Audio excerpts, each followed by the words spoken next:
کراچی سے آپ کو اپڈیٹ کر رہے ہیں۔ گلشن حدید میں خواتین ٹیچرز کو مبینہ زیادتی کا نشانہ بنانے والے اسکول پرنسپل نے دوران تفتیش پولیس کو ابتدائی بیان ریکارڈ کروا دیا۔ آپ کو بتائیں اس حوالے سے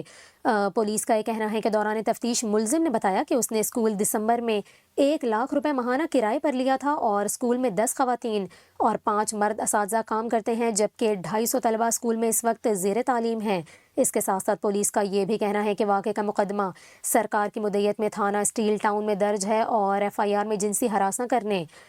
دھمکانے اور بلیک میلنگ کی دفعات بھی شامل کی گئی ہیں، جبکہ پولیس کے مطابق ملزم خواتین ٹیچرز کو نوکری کا جھانسا دینے کے بدلے زیادتی کا نشانہ بناتا تھا اور خواتین کی ویڈیوز بنا کر انہیں بلیک میل بھی کرتا تھا۔ اس کے علاوہ